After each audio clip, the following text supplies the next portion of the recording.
Welcome to the Board of Education meeting for USD 230. Rachel, please take the roll. Mrs. Horn, Here. Mr. Chitwood, Present. Mrs. Mitchell, Here. Mr. Ewing, Here. Mrs. Milius, Here. Mr. Hull, Here. Mrs. Baker. Here. We have a quorum. Wonderful. Moving on to the approval of the agenda. I'd like to motion to, actually, no. Yes. I would like to motion to move personnel 6.03 from the consent agenda and move it to the bottom of the agenda. Second. There's a motion and a second. Any discussion? The only discussion I have is making it 10.02, or I'm sorry, 15.02. Yes, please. Okay. Thank you for the clarification. Thank you. All right, Rachel, please take the vote. Is there going to be discussion about why, or are we just making it a separate thing? Sure. Yeah, absolutely. Yes. Is there further discussion? No, I'm just curious if there's going to be discussion on why we're moving it. Absolutely. I had questions in regards to one of the positions and the salary associated with it. Oh, okay. Thank you. Yes. Any other question? Okay. Rachel, can you clarify what we're voting on? Are we voting just to move it? Are we voting the agenda as amended? So we're voting to amend the agenda right now. Okay. Do we also need to add a discussion item? I guess is my point. I think that it'll cover it in the executive session. Okay. Mr. Chitwood, Yes. Mrs. Mitchell, Yes. Mr. Ewing, Yes. Mrs. Milius, Yes. Mr. Hull, Yes. Mrs. Baker, Yes. Mrs. Horn. Yeah. Approved. Wonderful.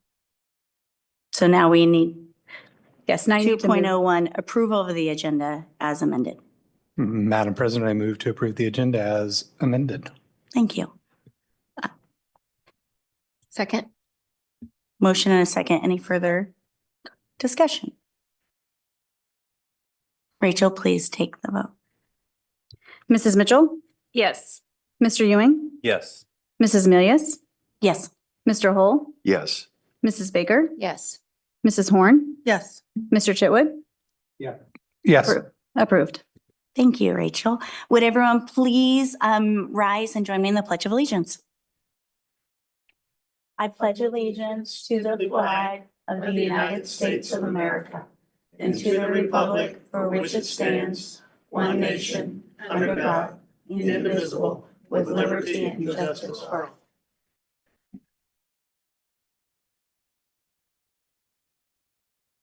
Okay, moving on to 4.01, reading of the USD 230 mission and vision statements.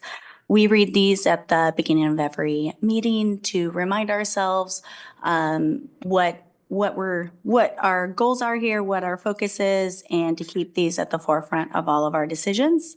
Our mission is to be a school district that engages students to learn, create, adapt, and succeed in an ever-changing world. And our vision is to maintain small town values and empower each student to achieve world-class success. All right, moving on to business with individuals. No cards were presented. Wonderful. Thank you, Rachel. All right, moving on to the consent agenda. That includes approval of the consent agenda items, approval of the minutes, the milk bid, and the outside alternative transportation for out-of-district placement. Madam President, I move for approval of the consent agenda. Second. All right, there's a motion and a second. Any further discussion? All right, Rachel, please take the vote. Mr. Ewing, Yes. Mrs. Milius, Yes. Mr. Hull, Yes. Mrs. Baker, Yes. Mrs. Horn, Yes. Mr. Chitwood, Yes. Mrs. Mitchell. Yes. Approved. Wonderful, thank you. Moving on, good news, recognitions, and announcements. Dr. Luttrell? Yes. Yes, we have a few items to kind of give some attention to. First and foremost, this week on Saturday, it's the same time every year, but February 15th is National School Resource Officer Appreciation Day. And we definitely always want to say thank you and show appreciation to our school resource officers who are in collaboration with us each day through the Johnson County Sheriff's Office. You know, we have Deputy Ramos, Deputy Petchnick, as well as this year, you know, Deputy Brown joined that staff as well. So again, we're very fortunate to have them, and hopefully they will get some and feel some appreciation later this week, if not every day the way it should be. The moving into the legislative session going on in Topeka at the moment. We went to Barbecue on the Hill last week, but later this month in February, we'll have the Spring Hill Legislative Breakfast, which will be held on Saturday, February 22nd in the very early AM hours at the Civic Center. It's always very productive. We do have several legislators that show up, and they can update us on where they're at in the legislature. And usually there's also an opportunity for individuals to craft questions that might be asked. The Spring Hill Education Foundation is also hosting their first annual Mardi Gras Gala on Saturday, March the 8th. And you can get additional information, you know, online. If you go to the Spring Hill Education Foundation has their own webpage, and information is there at that location on tickets, and well as what are some of the auction and raffle items that will be available that evening. So hopefully people will support that, because the Education Foundation does a lot of good throughout the year for our school district, and especially our teachers and students. And then parent-teacher conferences are set for Wednesday, Thursday afternoon, evening this week, the 12th and 13th. And then each school has sent information prior as to the procedures of how that works. Hopefully Mother Nature is going to cooperate, but if changes are necessary, those will be communicated to parents. We'll send out a district communications, and then each school would also follow up and tell what those changes might look like if it's necessary. So that's my good news, recognitions, and announcements. Well, wonderful. Thank you, Dr. Luttrell. Moving on to 8.01, Spring Hill High School band trip proposal.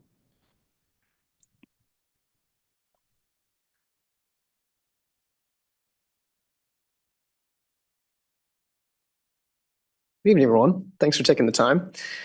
Let me pull up this presentation real quick.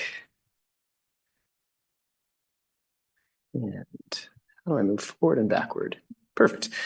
All right. So, trip proposal for spring of 2026 for the Spring Hill High School Band Program. The goal is to go to Washington, D.C. with a stop in Indianapolis along the way to break up the travel time. We've got lots of things planned already in the works. The trip aligns with the band's mission statement and is aligned with our values and the things we value in education through music. The trip hits all of those content areas. We do have a trip philosophy as well, and the educational value, the musical value, the social value of trips and things like that. So feel free to read in the PDF. This is the quick rundown of the trip. It'd be from March 12th to late in the evening, March 16th, if not early the morning of the 17th, which would put us the Thursday before spring break into the Monday of spring break. That was the least competitive date for other activities and not Christmas Day, like San Antonio. So that's really great. I'm excited to stop in Indianapolis. I can get more into that in a little bit, but the playing opportunities would be a clinic at the University of Purdue. I know the associate director of bands up there that offered to give a clinic, and we can get a campus tour and things like that are both musical and educational. And then ultimately the goal in Washington, D.C. is to do some things with a few of the military bands out there, which I think would be a really great experience for everyone. Currently estimated cost is at $800 a person, but I really need to put an asterisk for 800 to 900, as would be me highballing the scenario. As of right now, the bids for buses have been truly outrageous, and we are still an entire year away. So I got a bus bid for 2 buses for $38,000. So it is one reason why we picked DC is that so many of the events are going to be, you know, like the museums and everything are free and things like that to make sure it's more accessible to more students. But with busing, I am going to bet that half of the expense per student is going to be travel because of the expense of the buses. So I'll run through a quick overview so we can get to questions, but the first day we will stop in Indianapolis, leave school, hopefully at a reasonable hour that morning, and go to Lafayette, Indiana, stop at University of Purdue, have a clinic for concert band and hopefully jazz band as well. Get a campus tour, meet some of the directors, do things like that. We'll see regarding time and buses, if spending more time in Indianapolis is more advantageous or spending more time in Lafayette near Purdue is more advantageous, and then stay probably on the east side of Indianapolis to save time the next day getting to Baltimore and DC. So day two, kind of a travel day, and then essentially all of the orders of the museums and things like that are probably going to change depending on the schedule of the Navy band and the Marine band. But I have listed as many as I could think of. I do have a good connection with the Navy band in DC, along with a band director at a local high school. So we might see if we can collaborate with them, do some side-by-side concerts, do some clinics, small groups, things like that, which I think would be effective for all the students involved. There's a quick overview of some of the performance opportunities we have, and then I don't know if you've been to DC, but there's no shortage of things to go do and things to see and things to learn. So I think it'd be a really great spot for them. I've looked at hotels and things like that. We will not stay in DC proper. I've got some family in the area. We'll stay in Springfield, Virginia, and things like that that are less downtown for housing, but then we'll travel into the city for the Pentagon and National Mall and things like that. So I believe that is what we have at the moment. But I've got a lot of numbers in front of me and I'm happy to answer any questions that we might have. Well, thank you for joining us. I'm very excited about this. Interesting to see that you might stay in Carmel, Indiana. Sure. Been there many, many times. Cute little city. Okay, so the one thing I was thought of, are there any open performances for fans or parents? Some of it looked like a lot of clinics. Right. So, I mean, clinics would also be involved if you're in a chaperone and things like that, or parents want to come. There's no reason those would be closed by any means. The ultimate goal would be get some sort of side by side with Robinson Secondary School, which is a high school right outside of the DC area. It'd be really great if we can use their auditorium, perform with them, kids meet kids, other, area people, military band people are there, things like that. That would be great to have our performance. There's also a part on here I looked up, and there's opportunities for the jazz band to play on the National Mall at the Lincoln Memorial. So there should be plenty of active things for parents to see and chaperones to be around and stuff like that, for sure. What is your ask of the district today? Just for approval to start disseminating information to parents and say we're going on the trip. So that's mostly it. And then how many chaperones are you hoping to take? So the goal, I mean, I don't obviously know band numbers yet for next school year. Estimated numbers are between 80 and 95. So I'm shooting for 95. If you know any kids that want to be in band.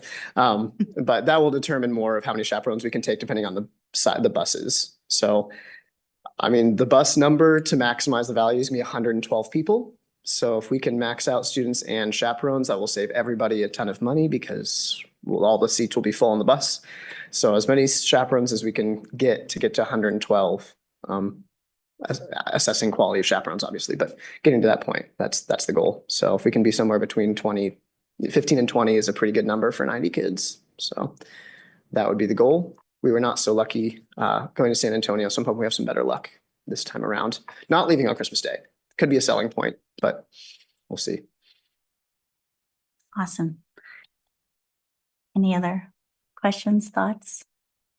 Just looks like a really great opportunity. A lot of times it seems like some of these programs have more of the competition kind of flair to them. And I really like all the educational opportunities and stuff. I think looks like a really great trip. Thanks. Yeah, I think so too. There's so much of the year that we do compete with stuff and do comparative things, but it's nice to just go get some performance activities and experiences for the kids for sure. Okay, well, thank you. Thank you for coming today. Appreciate it. Thanks so much. Would this be something that could be added to a consent agenda? If everybody gets their Consensus? question. Yes. I'm cool with that. Could we Save the add trip that? back. To the consent agenda for our next meeting, ma'am? Okay, thank you. Yes, thanks so much. Thank But you, if you do Rachel. come back, you have to play Chicago in the background. We can do that, whatever you prefer. I'll take requests, no problem. Okay, moving on, 8.02, the Spring Hill High School International Thespian Festival.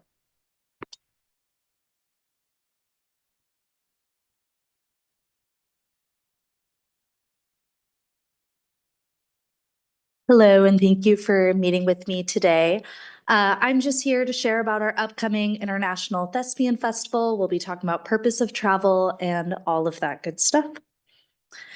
So the International Thespian Festival is a week-long festival the last week of June, so June 22nd through the 28th, where students are able to celebrate theater, engage in various workshops, compete in individual events, meet with potential colleges, and see nationally ranked high school productions. They will be able to learn from professionals all over the country, especially those in New York and Chicago and LA and all those big theater cities. We did have some students compete in individual events, also known as Thespies, at our state competition back in January. Okay, you're good. And they have actually qualified to compete at the national level by receiving a superior rating. We do have some students who are also wanting to go into theater as a career and are looking to possibly meet and audition with other colleges across the country. So while in the past this has been a trip that students who qualified got to attend, I did add a few other opportunities for other students as well. I did bring some students with me today so that way they can talk about why they would like to go on this trip and why it is important to them. So, yes.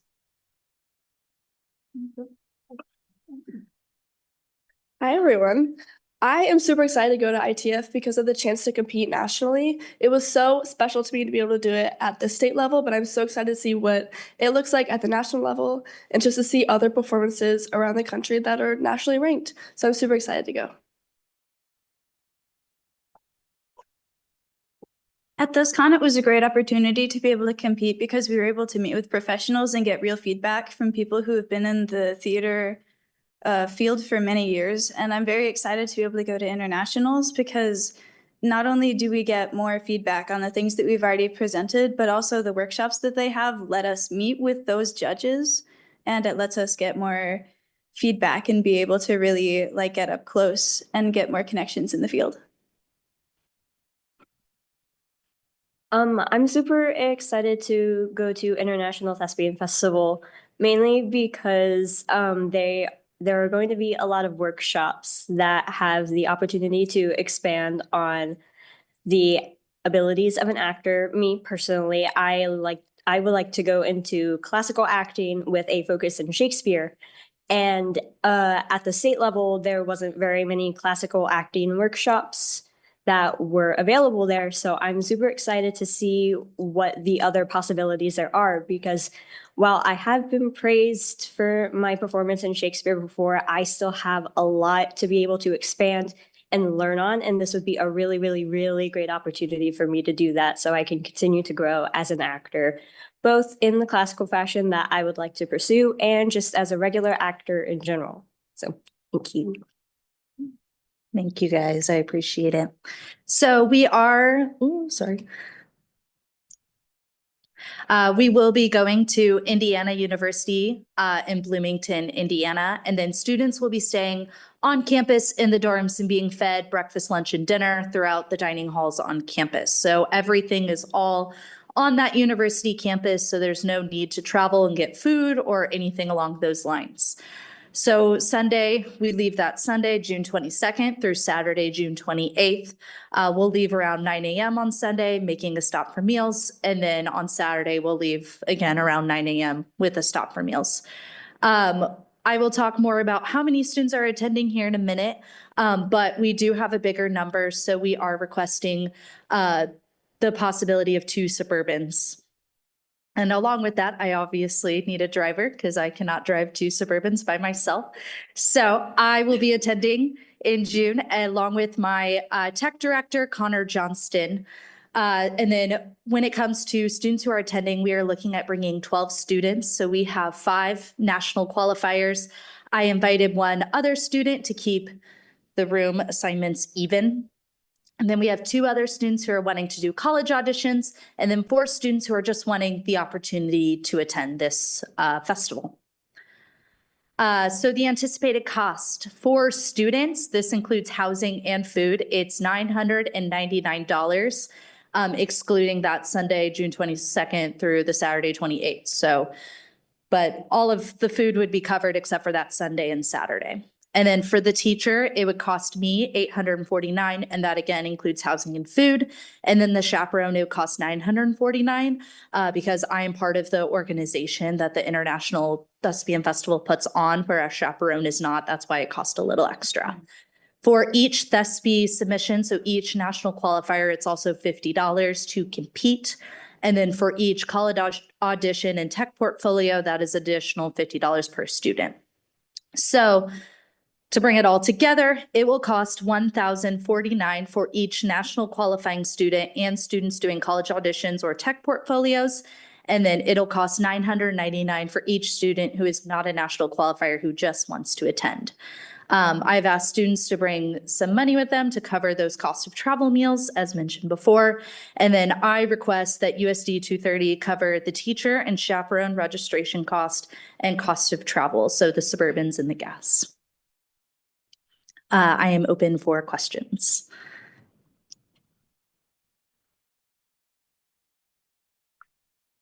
Question. I don't have any questions, but I'll give you an update because Matt's love for the theater after high school, she went on a trip with friends to New York and just had to see a play. So kind of where I'm going with that for everybody else in the audience is, this is passion and love that it may end up being your life's ambition. It may not, but it's going to educate and inform you moving forward. And I've got kids that are leaving proof, so I love it. Well, I'll just add, you guys killed it at state, right? So it's only natural that we would obviously have to have some representation at a national or an international if there's a couple of Canadians there. But question for you, the breakout on the students then, do we have, what is the breakout on class? Seniors, juniors? Yes, so we would have, for our national qualifiers, we have 4 of those national qualifiers are seniors. One of them is a junior. Our college audition students are juniors as well because they would have to audition and be a senior, and that's how that works. And then the one invited student that I talked about, she is a junior. And then those 4 students who just want to attend, they are seniors as well. So all juniors and seniors, if that helps.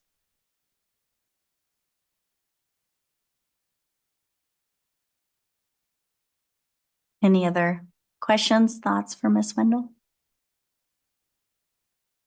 Okay, well, thank you. Thank you for coming in. It's in our current agenda.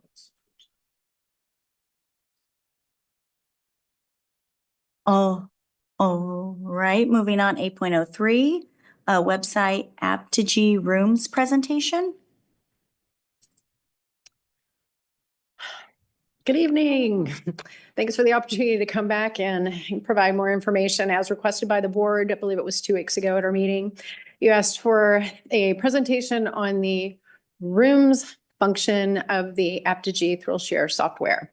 This is a one-to-one communication, and I believe we're looking at implementing with coaches as a first attempt to see all that we can make happen, and then with the potential to roll out into classrooms for teacher use.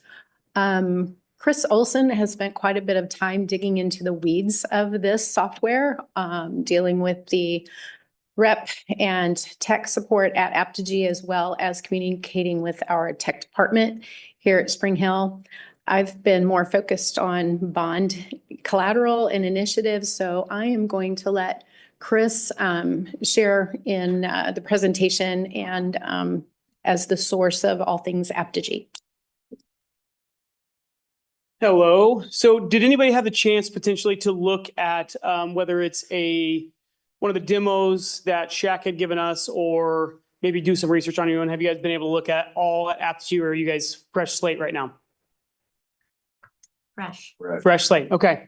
Go ahead and play this quick video for you guys. This kind of is a high level overview of what Apogee can do. I'm assuming I just hit allow here.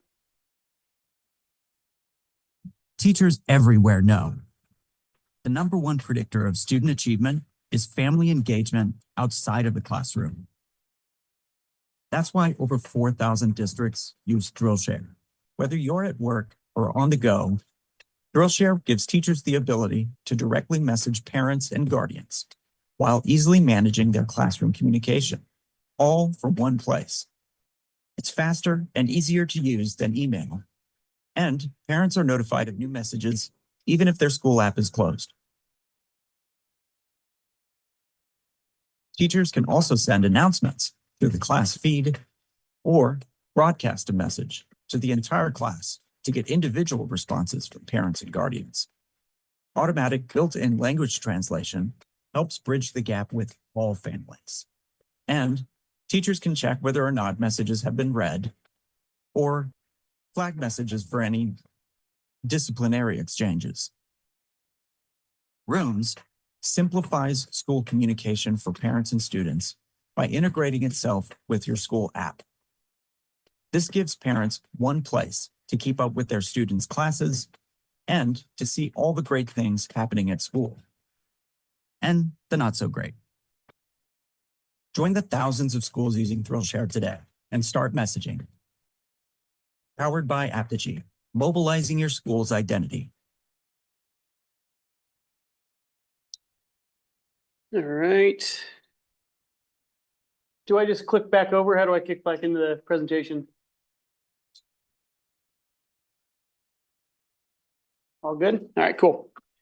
All right, so that was kind of a high level overview of what Rooms can do. Obviously, it's paired with the Apogee Drillshare app. So that would be a dedicated Spring Hill USD230 app that we would have branded for us. And then Rooms would just be that add-on feature to allow us to have that one-to-one communication. So far, as we're talking right now, we're talking about just coaches, rolling it out to that primary demographic or group that needs the help immediately. And then a further rollout would kind of be kicked down the road a little bit as we decide how to implement that, what to implement, all the above. So kind of flying through again really quick, this is what a student or a teacher would see when they log in. This shows all their classes all right there. And obviously we're saying classes, but as of right now, we're only talking activities and sports. So it might say classes, but it would be softball, baseball, whatever is in there, theater, any music program, whatever it might be, all those activities would be there on that left side of the screen. Teacher can do this all from their desktop. They do not need their mobile phone. So we're not looking at necessarily having to issue devices or do anything like that. They can do this all from their computers and from what I would call it a browser app. So it gives you a kind of a quick 30,000 foot view of what it looks like there. Bottom right is a look at the app. So you go through there, it shows you what it'll look like on the app as opposed to the desktop app version. So this just gives you a little zoomed in function, kind of tucked behind there in the stream. That announcement function is where you would say change in practice schedule, change in this, change in that, all that stuff would live on the stream. There's no commenting back and forth on that stream. So again, it's tucked behind there, but that stream phone or that device that you're looking at that says biology on there, that is where you can see all those quick updates that kind of pertain to everyone all at the same time. Then you go to what's saying Sarah Fox here. This is a conversation directly with Sarah. As I mentioned in that video, everything is essentially tracked, monitored. All admins can log in and see all these communications 100%. So they can have, if the school admin needs to look to see what kind of conversation is going on, they can jump right in there. They can't change anything, but they can monitor all the conversation happening between parent and coach, student and coach, all the above. In here, again, giving you another look. This is more that stream function that was tucked away earlier. So on the right side on that phone, you're seeing that's what it would look like if you're sending blasts out to the entire activity or class. Same thing here. When you look on a desktop version, that's how it looks. On the class members area of the desktop version that you're seeing tucked behind the cell phone there, that's the names. If there was it would tie the student, and then underneath it, it would then say parent 1, their name, parent 2, their name. So you'd be able to see all the people tied to that student So that way you can have quick conversations, understanding how to communicate with all those folks kind of in one spot. One of the pieces that was attractive to us is that it does integrate with Google, but more importantly, it does have a translation piece, so real-time translation. So if you are conversing with a parent who does not speak English, it would provide them that conversation in their native tongue. Back and forth, 100% translated. Teacher has to do nothing. So whereas text right now, obviously we have to use Google Translate. What that would mean is a lot of things can get lost in translation, pardon the pun, but that's the way it would work, is we would lose some stuff because we don't really know how Google's translating that. This is using the Google API, the Google system of translation. I think it's 155 languages and all real time. So whatever they have set on their phone, they would read in that format. Unlimited training and support. What this means is literally any teacher, anybody using this platform, they have a problem. There's a chat bot or chat on the right side. They click it, they get whatever they need pretty much right away. Same thing goes with on the ThrillShare piece for communications and website. I essentially have access to their support team, and they're, I think they said usually about 90 seconds to a minute in support time. So they're pretty good. I might have hit the wrong button there. So again, going to the support piece, this is just their selling pieces. I'm not gonna lie, they're saying they dedicate 30%-ish of their staff to support, saying that they have somebody ready to go. They do everything for you. It's not like I am going to have a ton of heavy lifting. So it does take a little bit of legwork away from me to have them actually help build out some of these functions and not have to necessarily build everything myself as if we were doing something on WordPress or building our own app. Their CMS, that would be the ThrillShare piece. They call the entire CMS ThrillShare, so it might be a little bit confusing, but it's Apogee ThrillShare, and that's where we live, and we type all the newsletters, do all that jazz. It's all the same back end for teachers called ThrillShare. And then again, it tells you right there that 1 minute response time. They've got videos, one-on-one chats with support teams, as well as phone calls you can call. So what have we done so far? Where are we at? We've had 3+ demos with admins, teachers, coaches, kind of going over the product, see if it's something that would even work, and could we potentially get their buy-in. So far, the feedback has been relatively good. Again, making sure that they buy in and continue to use it, that will be key in making it as easy as possible for them and as quick as possible for them, or they're going to bail. So the idea is giving them that one spot, quick and easy. So we answered all their questions, and then we started talking about alpha and beta rollout. Usually when we're talking alpha, we're talking first steps. So really small focus group. I'm recommending that we test that out on a sport that my own child is involved in, softball, to where I can actually communicate with these parents and see what they liked, what they didn't like, how did it work, how, where are our pitfalls, and where do we lack. Also, it allows us to have I know those parents, I'm active with them, so I can really have good conversations with them. I also know Coach Kotzer, so I can have good conversations with him on how this works, how easy is it, how hard is it, how much time did it take, or how little time did it take. So the idea there is to really get valuable feedback before we roll this out to anyone else potentially in the fall. That would be that beta test, as we're calling it. That beta test could be a focus group of activities. It could be, it could be soccer, it could be band, it could be whatever it might be.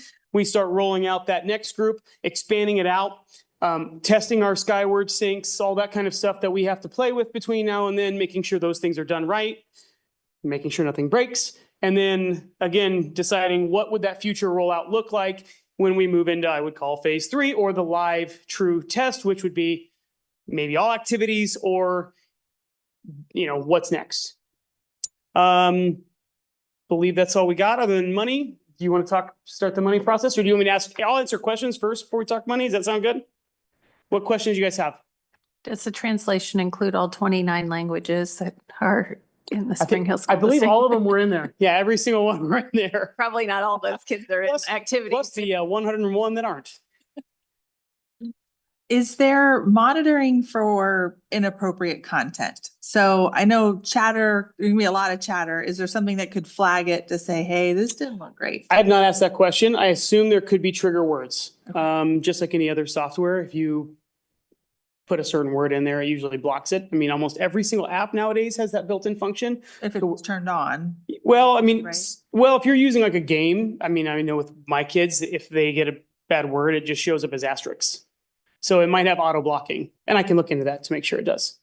I'm not as worried about auto blocking as I am auto flagging.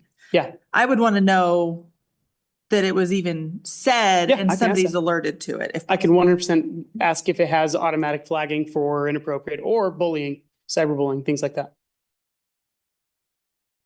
This one-to-one isn't child to child. It's teacher to child, coach to child, teacher, coach to parents. Yeah, it's whoever's in charge of the activity to those people, they do not get to communicate with each other. So April, your question then is just kind of flagging, making sure you've got some policy oversight on communication from the teacher to the student, to flag it for the teacher, to say, hey, this might put you at risk.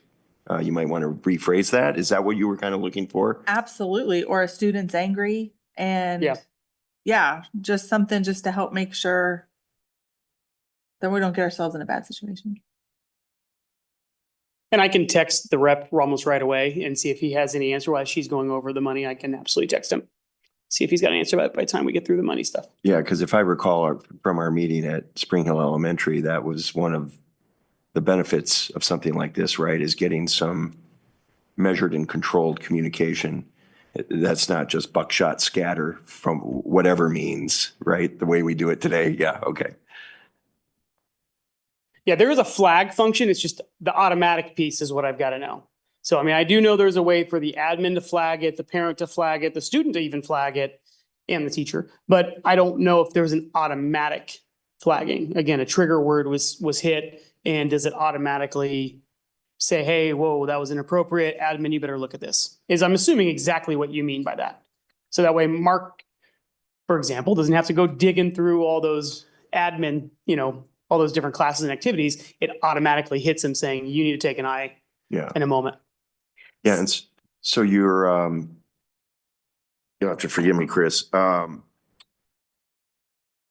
rollout plan, right, is really to focus on activities, some activities, coaches, sports. What is the long-term plan then for this to be rolled out system-wide, basically? Because the thing that really piqued my interest was the communication plan between the teachers and the students, particularly at the elementary level, right? And I'm just curious as to what your vision for what that rollout looks like.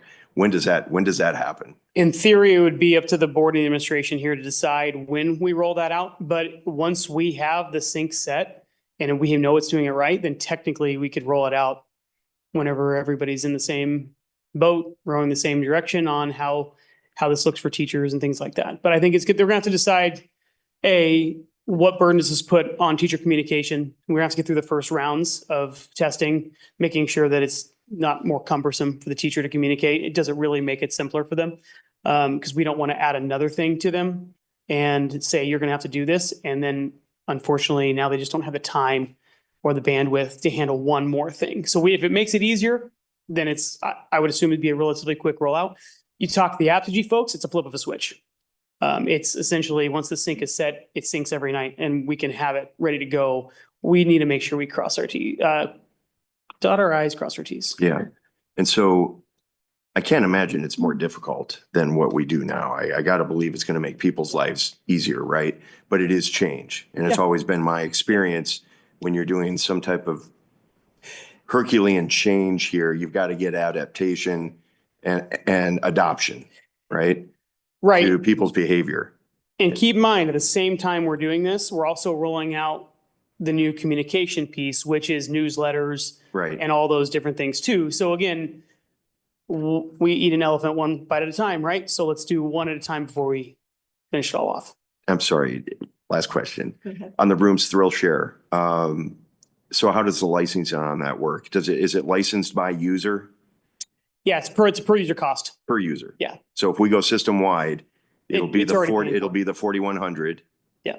Right? Whether they use it or not, whether the 4,100 actually use it or not. It's per student. Yeah. Okay. It's a per student cost. So I just want to kind of understand the part with the activities. So right now, most of them are probably using Remind. Did they still use that? Or are they using? My the- daughter personally uses Remind in 8th grade volleyball. They don't use it in high school for my daughter's softball team. I think it's just hit or miss across the board what that coach decides. But that is not being monitored at all because there's really no way to do it right now. So this brings that piece in that it's probably a really good idea. Okay, gotcha. Especially on the sports side. I mean, it's after school and buses and things like that. I had a question about, you said that the people in the groups wouldn't be able to communicate back and forth with each other. I know at our elementary schools, we have room parents that want to send out messages, maybe that the teacher is wanting them to know about, or parties and things like that. Would there be an ability for the teacher to add on like the room parent to be able to communicate to the group, or like a PTO? Or a PTO event going on, would the PTO also maybe be able to access that and be able to send a message out to everybody? There is a function to create rooms manually and add the people they want. Can we add a parent to that group to make sure they can communicate? I don't know. I think they have to have a student ID or a ID through the school district to be able to communicate with the students. Because there could be a lot of other things that would happen in there. If obviously we're letting a parent communicate with a student and they don't have access or permissions and things like that, I doubt that we'd be able to, or we'd want to open that can of worms. So as of right now, it'd probably just be only district employees, teachers, coaches, sponsors, things like that. That's a really good question, Anna. And Chris, I don't know if you're aware of this, but you do realize how those types of communications go down today, right? Yeah. The parent sends the email to either the registrar or the office personnel, and then they send it out, right? Yeah. And so I'm wondering if Aptigy's got some 4,000 school users out there, if they haven't crossed this bridge before, and there isn't some type of workaround that would make that easier. Obviously we can't open ourselves to the risk of having parents communicating, but maybe there's a way to find a workaround. We can ask them if there's any way to do it, but again, our focus with this right now was taking care of the the teacher-student conversations, coach-student conversations, not necessarily parent. Yeah, right now. So going down the road of the rollout, one of the things about this is figuring out what the regular channels of communication are going to continue to look to be like. Because like, for example, in the Chitwood household, you didn't have a cell phone until you turned 16. Well, it was 15 because of the pandemic. But the solution is presuming every child has a cell phone or parent has a cell phone, which is not the reality of the universe. So these can be, everybody has iPads. And so the tech team can make sure that this app would be loaded on to the iPad. So everybody with a Spring Hill device would be able to utilize this tool. Sure. And I hear that. And I still kind of go back to not losing focus on the outward communication, because not every parent has a cell phone and or access to their child's device. So I'm kind of going down this is really cool and really great. I'm saying out loud, it doesn't relieve us of the still having to post it in the usual places.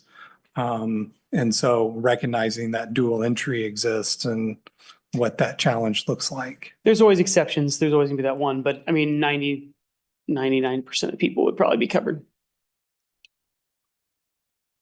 Yeah, they have desktop too. I mean, yeah, they can use, it still is going to, okay, so let me walk this back.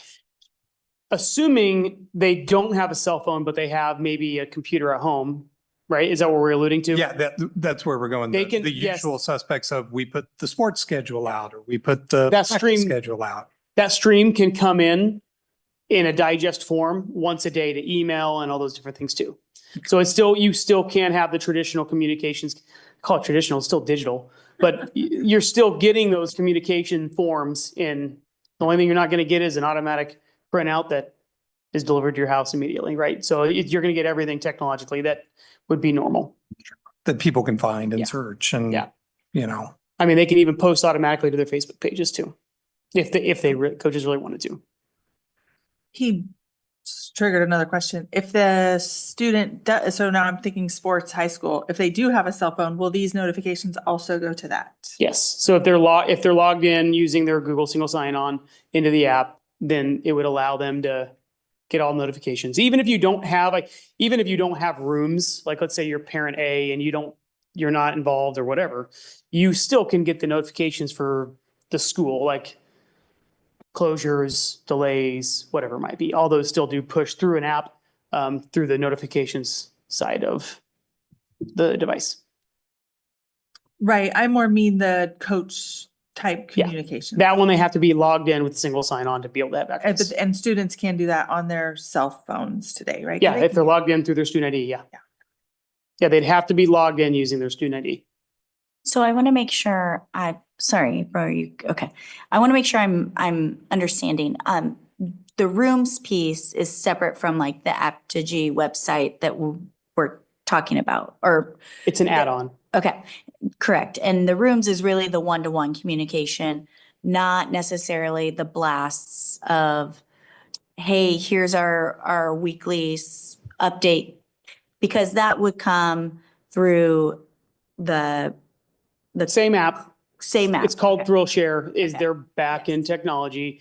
Again, Thrill Share is where you send the pushes, send all that stuff. So communication Through with more district. the website piece. Yes, that's And all. That's where the same message could go out to whatever functions they wanted from the classroom, including this one-to-one. Yeah. Okay, so they could get the same message. Parents could get the same message in multiple places with one push, not just the one-to-one communication. Right. So let's say we're having an issue getting through to somebody on their cell phone because their cell phone number is wrong in Skyward. In theory, knocking on wood here, hoping that they have their notifications turned on, we can still reach that parent or student, even if their cell phone number is messed up somehow in the system. Not to say that's happened, but if it does, or, email's wrong, whatever it might be, technically we can still push to that person. Okay. Any more questions? I think you want to continue on to your cost piece. Yeah, I'm gonna let her go over costs. I'm gonna grab my cell phone and see if I can get an answer for that question. Okay. Thank you, Chris.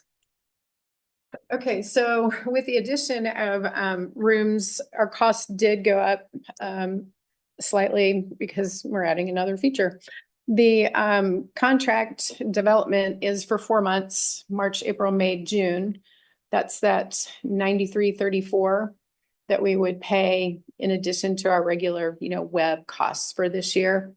Because currently we've already paid for a web hosting. That 9,400 is our current site and the hosting costs. And then these additional fees I spoke to last time in that mass notifications is a separate software purchase from our website. And then the chat bot, and then Intercom, which we use to manage all of our software, all of our social media platforms. All of those features and functions are now a part of this Aptogee product. So it's one product that allows us to do all of these things, as well as newsletters for each school, for the district. And quite honestly, these are unlimited user functions. So newsletters could be, a teacher wants to have her classroom newsletter, she can use the Aptogee Thrill Share software to create that. When you start to dig into some of the what ifs, it's kind of endless. And we just need to be really careful that we're managing that as we roll it out. So as Chris mentioned, we're talking about a website that the plan is to launch that June 1. So we have a 30-day overlap with the existing site. At the same time, this spring, we'll also be developing the newsletter templates for each of the schools that are branded and have these really nice drag and drop features, but also allow us to create consistent footers, consistent contact information, and consistent elements that just are static and they won't need to mess with them or update them or change them. And also allows them to collaborate. Most of our principals say, I have like 3 or 4 contributors to my newsletter. Is that a thing? Absolutely, that's a thing. And we can also protect what parts of the newsletter you don't want them to mess with. The opportunities are endless, but how we manage what that looks like. Having a test with a team in the spring, which would be like March 1st, 15th, or somewhere in there to have something ready to go. That's a tight turnaround, but we're hoping we can make that happen. I mean, you have the convenience of Chris being, he's got a kid in softball and also the guy that needs to ask all the questions and get the information. What does fall look like if we're talking about rolling out maybe to a couple classrooms as a test for that different environment and that different user experience? Then what does full blown look like? Because we're also now, we've pushed out 11 new websites for the fall and new users and getting everybody into the rhythm of where's the information sit and how am I getting it? So this is a lot of change to kind of pace ourselves, and at the same time also setting up policy, procedure, protocols. The expectations of this is how we submit it, this is the format we use, and this is what consistent messaging looks like. And then maintaining a website and being cognizant of those things that come in and those things that come out. There are a lot of updated features in this software that allow us as the creators and those maintaining to turn things on and turn them off instead of just deleting or rewriting and overwriting. So these are many considerations, but the next level of software is pretty exciting. So back to costs then for school year 25-26, our total cost for the Apogee software is at $22,000 all in. Of course, we still have some of these lingering software packages that will continue to go. That'll be year 3 for Mass Notes, year 3 for Always On. Intercom will continue to run for 2 more years. So our cost for the next school year will be $3145. The year after that, we will lose the $3,600 and the $2,850, and so on and so on.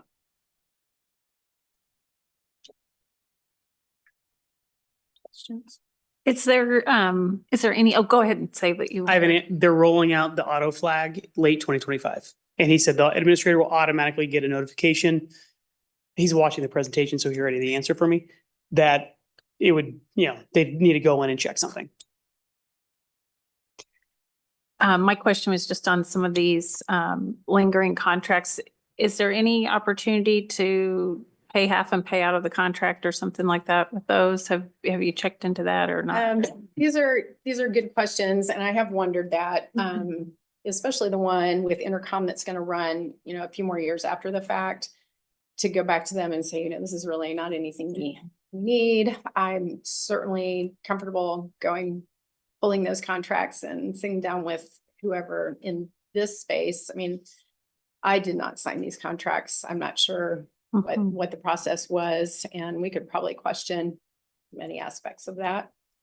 I mean, it's not like a ton of money, but it's not nothing to look at the user Yeah. base for 22,000. We've got 4,100 students, so I send mass notes to like 6,400 people. It's pennies. Really, 365 days, 11 websites. We've got 11 to 13,000 visitors every month. So it's about 1,000 visitors per month per website. But then they're visiting about, 6 views over the course of a day. So the cost is really nothing compared to what we're able to communicate in that space.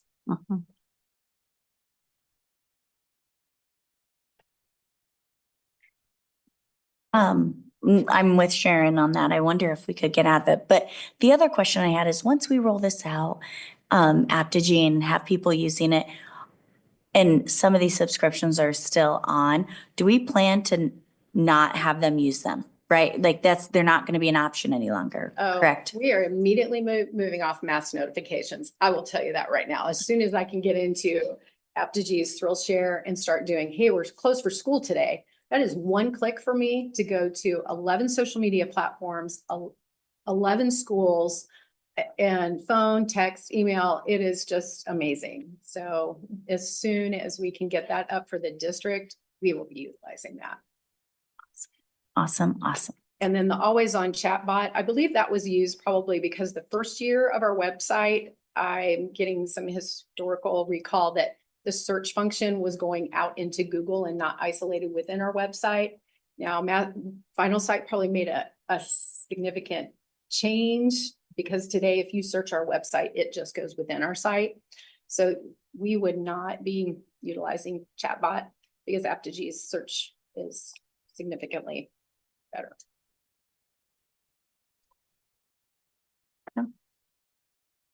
Any more questions?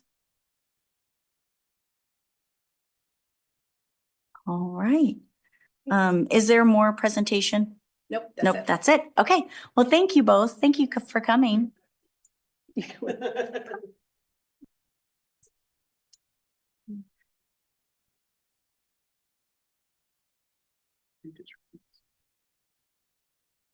Can we take a 5-minute break?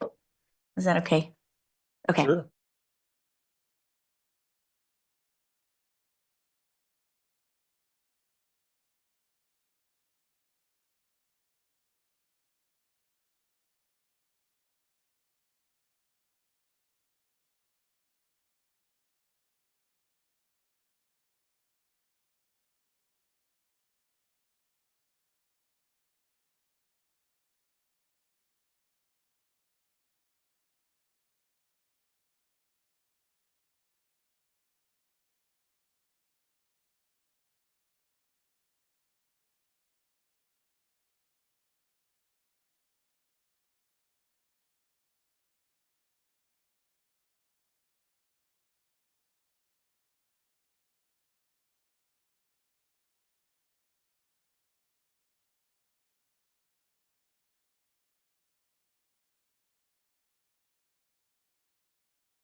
Moving on to 8.04, under discussion items, Spring Hill Recreation Commission contract. Hi, Kylie. Hello, good evening. This is a contract that Spring Hill Rec wanted to have for use of the early childhood facilities, specifically the gymnasium, boys and girls locker room. There's a field just north of the gym that they use for soccer, baseball fields and some other areas, which it's actually highlighted in the end of this contract. So at the end here, so get to it. So those areas there that are highlighted in yellow or yellow outlined. There's several parts of the contract. If you've read through it, I'm staying for any questions you might have. I have some questions. Sure. Okay, so this is dated July July 10th, 2024, and it says it runs through February 28th, 2025, Mm-hmm. which is in a couple weeks. Yes, good question. I wanted to get through the facility use guidelines that we just approved before we came to this as a discussion item, and we can change the dates to go further out, but I wanted to be sure that the current facility use guidelines were approved because that could have implications on this contract. So since those are now approved and we've gone past that. Did you line these up so this then follows the facility use? Are they this? You said you were waiting on that, so you knew the guidelines, and we did that. Yes. And now So here, so we now have they're this. aligned? Mhm. Okay. And did we write this or did the rec commission write this? So part of this was a contract back in 2015, November 9th. I didn't know this even existed, this contract. The previous administration, when Dr. Burke was the superintendent, didn't even know this existed. Tim Meek didn't even know it existed. So Greg Goheen, our lawyer, is the one who brought it out. And then we added some additional sections to it. So Can I ask who originally signed it? it was the original board. And to be honest, when I talked to the previous superintendent about it, they didn't even want to do a contract. He said he didn't know anything about, so whether he forgot there was one, I don't know if he was the superintendent back in 2015. Do any of you know? Yeah. Was it Dr. Gehring? So 15. It was. anyway, I don't know. So.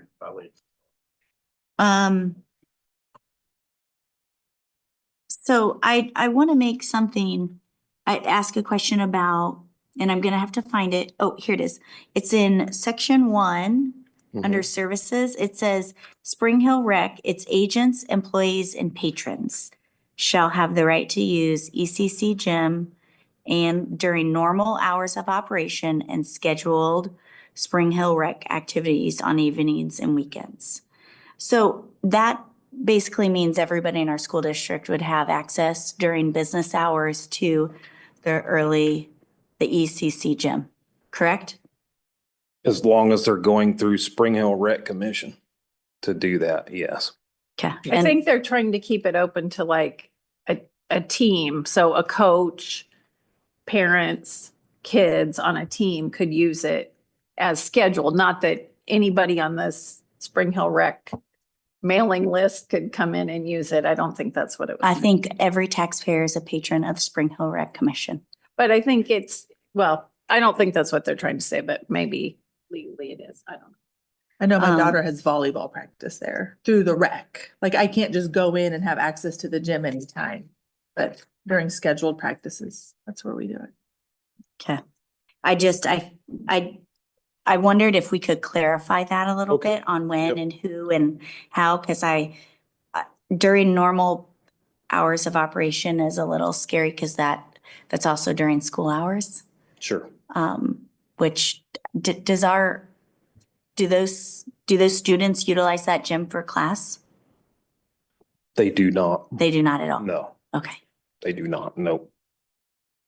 And, you know, during the day, sometimes the rec department's in there doing things, setting stuff up during regular hours, but we can still make a clarification on patrons. And then Greg has reviewed this. Yes, he has. Okay. Yep. And I did not find it in here, but can you tell me is upkeep currently being done by the Spring Hill Rec? So when they're using it, they're cleaning it as they would normally, like we would after activities, like cleaning the restroom, sweeping the gym floor, things like that. They're doing the upkeep on the baseball fields too.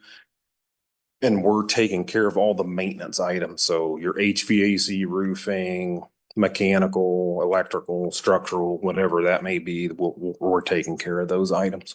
Okay. Do they use an outside company to clean it? They Or do it themselves. They're okay. Mhm. Okay.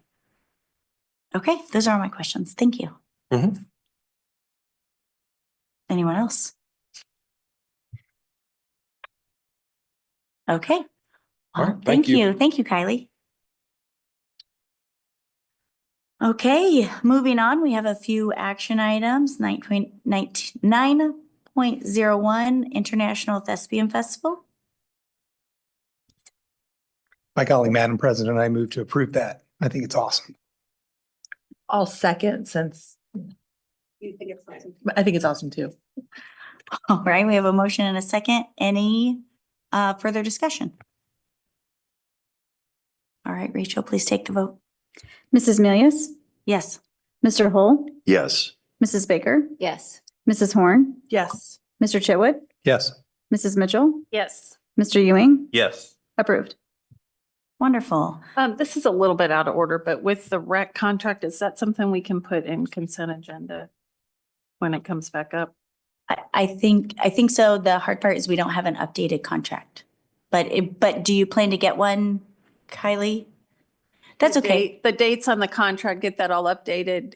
If there's not a lot of any changes per se, we were just asking about putting it in the consent agenda. Awesome. Rachel, when you receive that, will you put it in the consent agenda, please? All right, 9.02 instructional materials pilot proposal.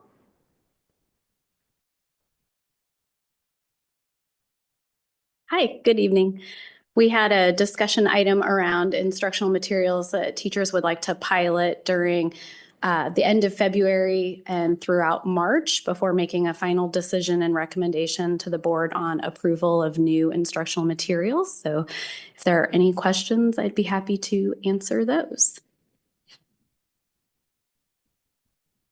No questions other than just confirming before we do this, all of these materials were presented for review and feedback of patrons per policy. Yes. This is all on the up and up. We're doing the things that we said we were going to do. Correct. So just to walk everyone through the timeline, the teacher selection committees evaluate materials during the first part of the school year in October and November. And then we held our public participation event November 4th through November 8th to gather community feedback. And this feedback was shared with our superintendent. And then we took those top products that we would like to pilot and shared those with the Education Advisory Council. This is a group appointed by the superintendent. They review all products that are considered for piloting, and the results of those evaluations were shared with the Board of Education via email on December 23rd. And we've had all of the textbooks available for board review. They've been outside of the executive conference room since November 8th. And online access was made available in Dr. Luttrell's Friday update to the board on December 13th.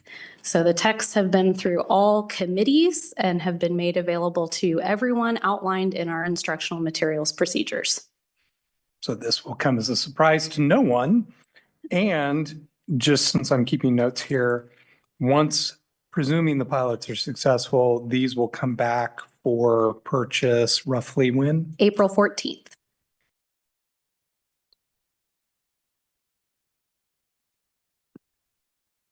As long as you don't do it on tax day.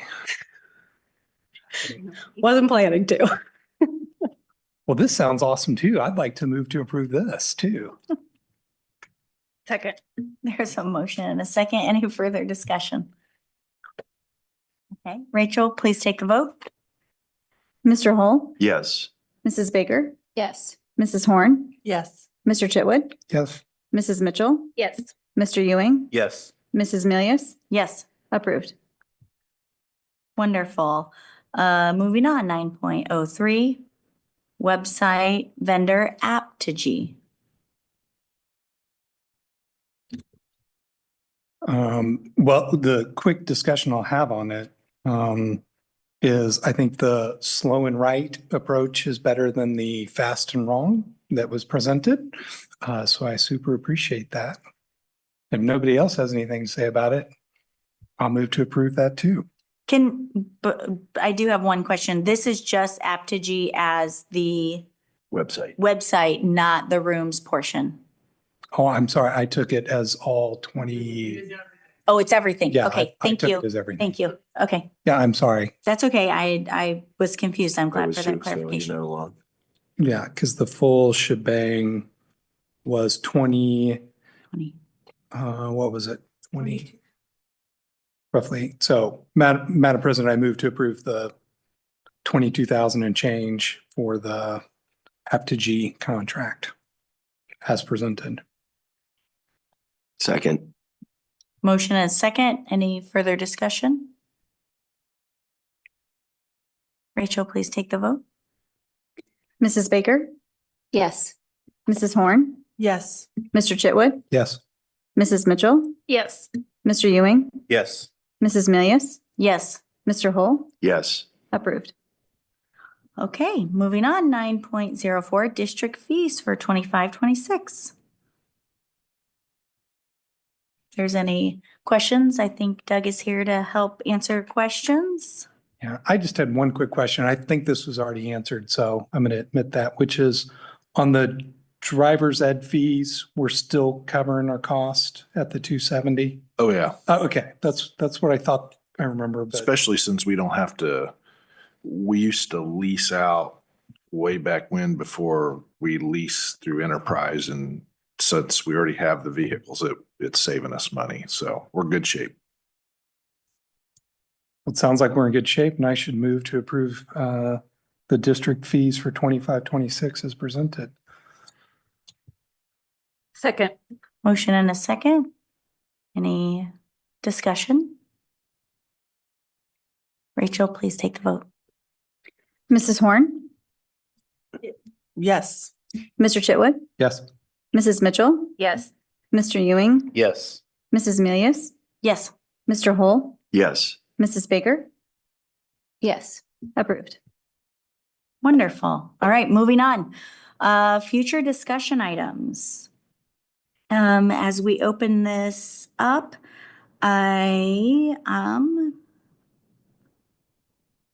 let's see. Okay, so anyone have additions they'd like to add to the discussion list? Yes, I do. And I've already had a conversation with Kylie and with Dr. Luttrell. So what I would like to do is get this added to future discussion items, but then we can speak to possibly getting it on the agenda for the next meeting.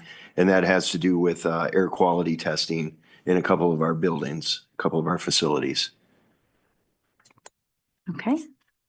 Rachel, can you please add that to our future discussion items? One thing I was wondering about was communication with parents about our board meetings. I've just recently become aware that when we have a meeting, I think we're sending out an email to staff, but there's not an email going out to the whole district. So I was wanting to know if maybe the board would like to discuss maybe sending out communication to the whole entire district when we are going to have a board meeting, which would maybe get more public participation or more people coming and knowing about what's going on with our board. I think that's a great idea. Yeah, I love that in general, like a message, public, like make sure people can't miss it. I think that's a great idea. I was hoping that as we move towards our calendar and we can talk about our work session, we can have about 20 or 30 minutes at the beginning of that for some organizational items like that. And I think that's a great time for all of us to kind of come to consensus with that and kind of give our directive to Dr. Luttrell and everyone on what we'd like to do. I think that's a great point. Anyone else? Anything else you'd like to add? Okay. All right. Moving to the board work calendar. As we discussed a minute ago, we have a work session coming up in March. I apologize. March 3rd. Thank you. I think it would be a great idea to utilize that day. I'm sorry, I'm trying to get to it. To spend about 30 minutes, organizational items, building access, communication, kind of ways the board will function. So if you have other topics that you'd like to throw into that, let Rachel or myself know and we can get that put on there. The rest of the time, I'd love to have an executive session to discuss our risk assessment and school security and safety.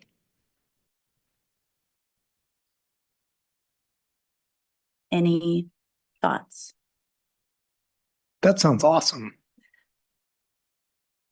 Does anything not sound awesome? Everything. Everything is cool when you're part of a team.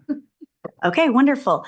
Rachel, can you update that agenda for that evening? And can you remind us what time our work session starts that night? Is it 6? Yes, it's at 6. Thank you very much. Okay. Also, as we work down our calendar, I believe RSP is planned in March. Have we received anything related to KSB policy changes? Yes, and we're not recommending any changes until summer. Okay. So we'll bring them all with the June policy changes all at one time, especially since we're still awaiting our full review from KSB. Do you think they're going to have that to us by June? Yes. Okay. And that'll be Sorry, another. I know that was presumed in there. No, and once it comes back, we'll process through how many recommendations are there and start to work with Greg. And then we'll need some time to talk with the board a little bit on how we want to go about, because I'm expecting it to be a large number of changes at one time. So there's a lot of ways we could go through it. You could do it all at once, or we could bite off a little bit at a time. We'll give you some suggestions as we see what the recommendations look like. Well, there is a June 30th work session that doesn't have any topics. Could be a great meeting there. We can discuss that as we get more information from KSB. The NSBA conference is also on our calendar in April. If you haven't already, please let Rachel know if you are attending, if your spouse is attending. I know that she plans, as we get through stuff and plans events and dinners and things like that. It's nice to know numbers. Okay, anything else we are missing on our board work calendar? Okay, then moving on to 12.01, Board of Education member reports. Oh, I guess the only thing to report is a few of us went to Topeka for barbecue on the hill. Nothing really came out of it of interest. No, I'm kidding. No, it was interesting. We were able to express our appreciation for current year funding, which we continue to enjoy. I got to meet some of the new folks, and what committees they're working on. So it was great. And thank you for putting that together, Sharon. To kind of tag on to that a little bit, there is a discussion that Robin Essex is working on a bill to move Capers 3 into Capers 2. So I know that would affect a lot of people employed by the district, and it would probably be a really, really good thing. So if you have any feedback for her or any thoughts for her, I know she's and she represents part of our district, so it's kind of a good person to be in contact with about it. So. Yes, I thank you to all the delegates who came. Thank you, Sharon, for putting it on. It's always a really great day to take Cannon Barbecue up to the State House to see everyone who represents us. I thought there was a lot happening for our district and for Spring Hill. There's a lot of conversation in regards to transportation that affects all of our students. So I think that's really exciting. Please keep your eyes and ears open for that and get involved when you hear about it. I know Chip Van Houten has been really strong in advocating for our community and our students in particular. Yeah, it was a really fun day. So thank you, Sharon. And I'll just add, I attended Woodland Spring Site Council as well as Prairie Creek Site Council, and I don't have my notes in front of me right now, so drawing from memory, but both site councils gave a great report on their winter testing results. And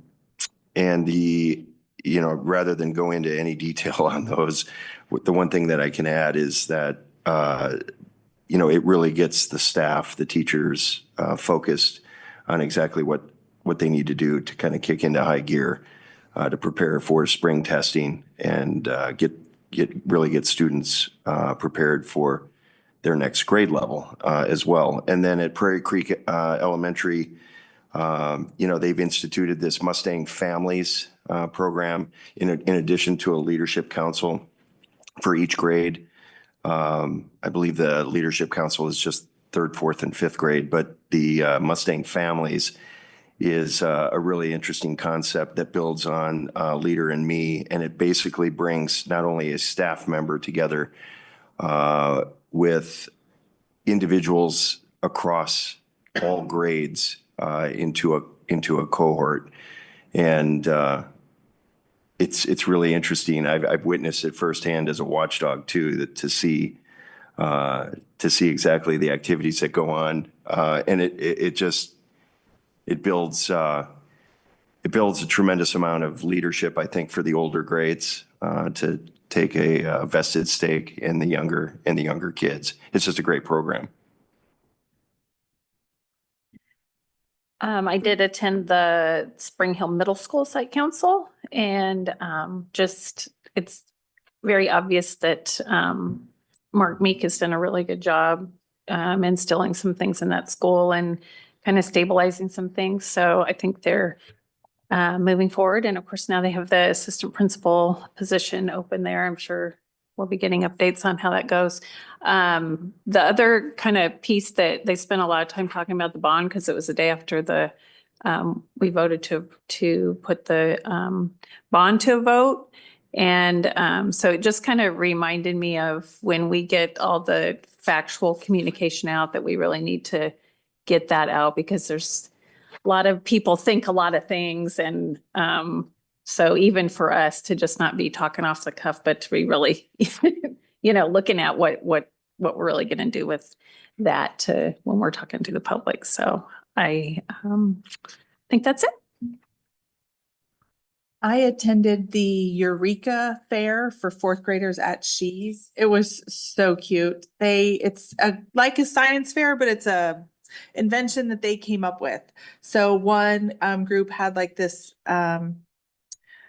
box set up that it was a quick folder. So and they actually let you do it. Like they gave you like kind of a sales pitch on what they invented, what problem they're solving, and then you can fold this. You could practice folding. One had a microscope that also had hand sanitizer, so it would both identify and kill the germs at the same time.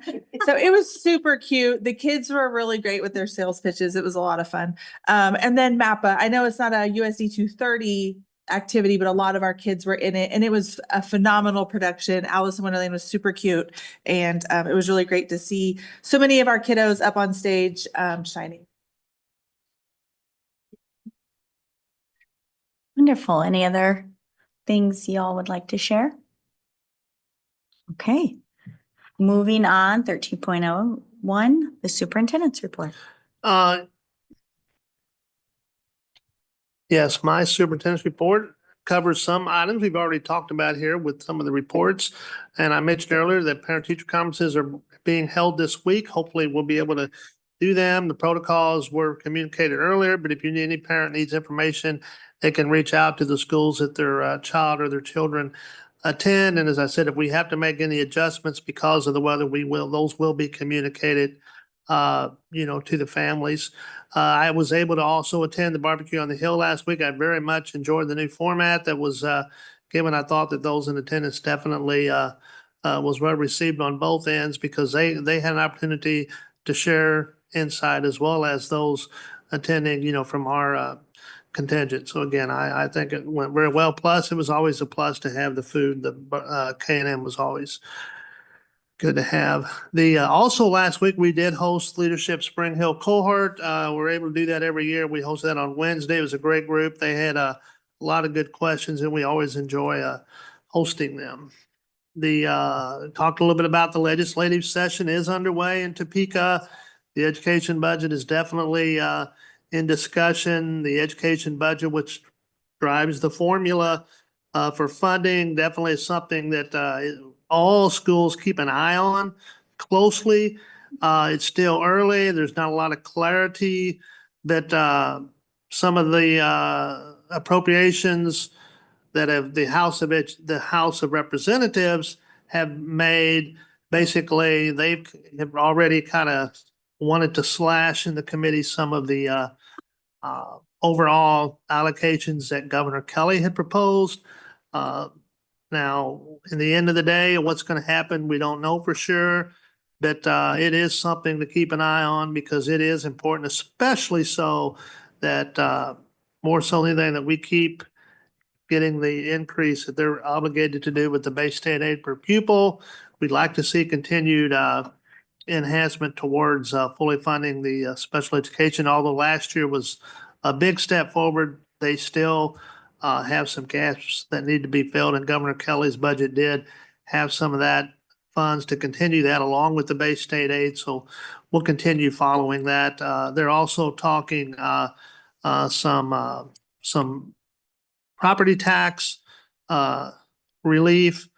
And of course, to do that, it does take, they want to do that through some of the education components through the formula, which again could have a direct impact, on us. So we're just going to continue to watch that. And then next week we had the Johnson County superintendents have our delegation lunch with the Johnson County delegation.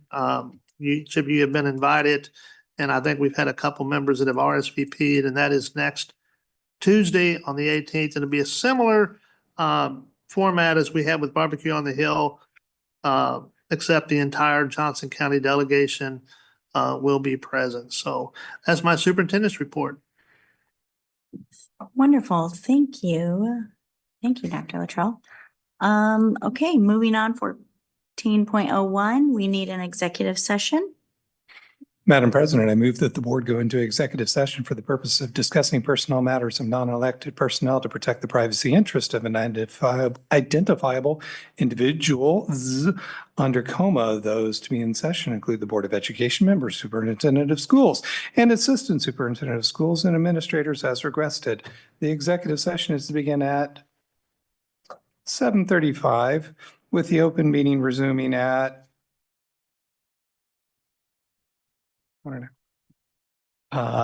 9:35 at this place. An hour? Whenever, it's 8:35. I'm sorry, 8:35. Sorry. Math not mathing. I will repeat that. executive session to begin at 7:35 with the open meeting resuming at 8:35. I don't know why I want it to be an hour longer at this place. Thank you. There's a motion Second. and a second. Any discussion? Right, Rachel, please take the vote. Mr. Chitwood, Yes. Mrs. Mitchell, Yes. Mr. Ewing, Yes. Mrs. Milius, Yes. Mr. Hull, Yes. Mrs. Baker, Yep. Mrs. Horn, Yes. approved.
I know.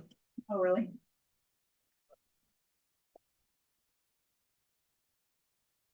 Oh, yeah. We need a motion to extend the executive session for another hour, starting at 8:35 and reconvening at this place at 9:35. Second. Mrs. Horn, Frankly, yes. Mr. Hull, Yes. Mrs. Baker, Yes. Mrs. Milius, Yes. approved.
Hold on.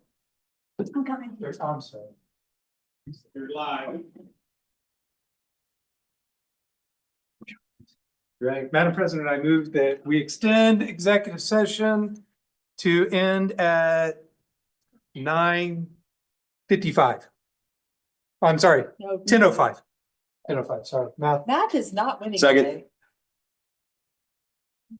Sorry, I can't read that fast. Mr. Hull, Yes. Mrs. Milius, Yes. Mrs. Baker, Yes. Mrs. Horn, Yes. approved.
an executive session to end at 10:15.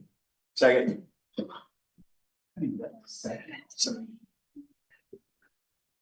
Mr. Ewing, Yes. Mrs. Milius, Yes. Mr. Hole, Yes. Mr. Chitwood, Yes. approved.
back in open session.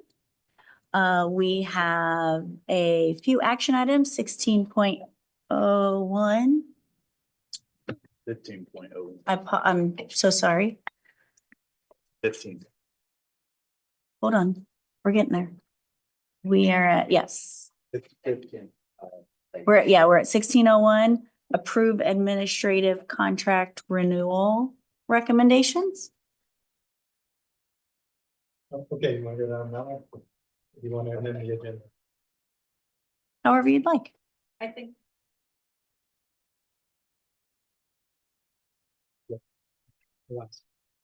Let's just knock this one out. Madam President, I move to approve 16.01, approve administrator contract renewal recommendations as presented by staff. Second. Wonderful. There's a motion and a second. Any discussion? Rachel, please take the vote. Mr. Hull, Yes. Mrs. Baker, Yes. Mrs. Horn, Yes. Mr. Chitwood, Yes. Mrs. Mitchell, Yes. Mr. Ewing, Yes. Mrs. Milius, Yes. approved. All right, moving on to 16.02, personnel. Yep, and that's been updated. Madam President, I move to approve 16.02, the personnel as presented by staff. Second. All right, there's a motion and a second. Any further discussion? Rachel, please collect the vote. Mrs. Baker, Yes. Mrs. Horn, Yes. Mr. Chitwood, Yes. Mrs. Mitchell, Yes. Mr. Ewing, Yes. Mrs. Milius, Yes. Mr. Hull, Yes. approved. All right. Madam President, I move to amend the agenda to add an action item to approve the recommendation for the principal at Spring Hill High School.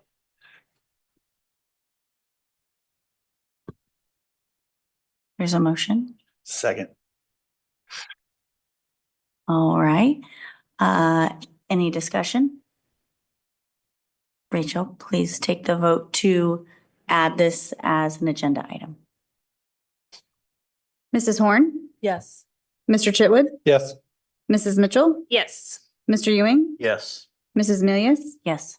Mr. Hull, Yes. Mrs. Baker, Yes. approved.